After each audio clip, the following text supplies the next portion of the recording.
Last year, Little Brown Book Group here in the UK started Dialogue Books, a new standalone imprint dedicated to inclusivity, and this month sees the release of their launching title, Lisa Ko's debut novel, The Leavers, a finalist for last year's National Book Award for Fiction in the US, and a rich, multifaceted portrait of displacement and the trauma of not belonging. 11-year-old Deming Guo lives in the Bronx with his mother Polly, her boyfriend Leon's sister Vivian and her son Michael, who is Deming's best friend. One day Polly floats the idea of her and Deming moving to Florida. She knows of a restaurant there that's looking for waitresses, she says, and they can go visit Disney World. Wouldn't that be fun? Deming isn't interested, he doesn't want to leave the city or his friends. Not long after, Polly never comes home from her job at a nail salon. No one knows where she is, Florida or otherwise. Vivian takes Deming to child services. Nobody wanted him, he thinks, steeped in the rejection and grief that soon begins to define him, and before he knows it he's heading out of the city on his way to a new life he never wanted, complete with a new name, Daniel Wilkinson.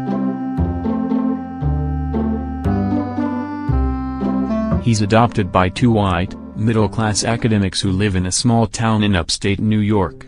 They're well-meaning enough, but painfully clueless on many important points, sparing no one's blushes when she calls them out. Issues are colorblind, Daniel's new mom blindly professes, equating her own childhood experience of being a bookworm with glasses to the alienation he feels as the only Asian kid in the entire town. 10 years pass, and Daniel becomes an expert at juggling selves. He used to see Deming and think himself into Daniel, a slideshow perpetually alternating between the same two slides. It comes as no surprise to learn that he's struggling as a young adult, feeling pressure to live up to the expectations of others, but failing at every turn, unsure of what he wants or who he is.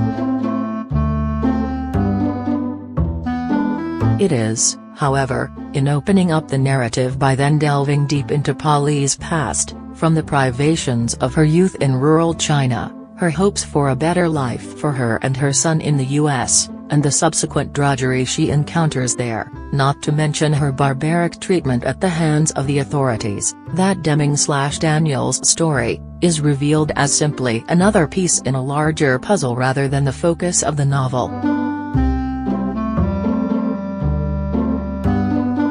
As such, The Leavers itself speaks to the broader immigrant experience in contemporary America, as well as posing interesting questions about how perhaps deciding to settle down somewhere specific is actually just as hard as making the decision to up and leave, especially if there are other people or cruel circumstances dictating your freedoms. Maybe it wasn't about moving to new places, but about the challenge of staying put, Polly thinks.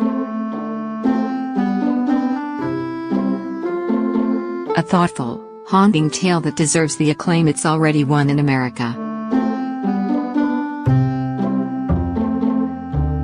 The Leavers is published by Dialogue Books, £8.99.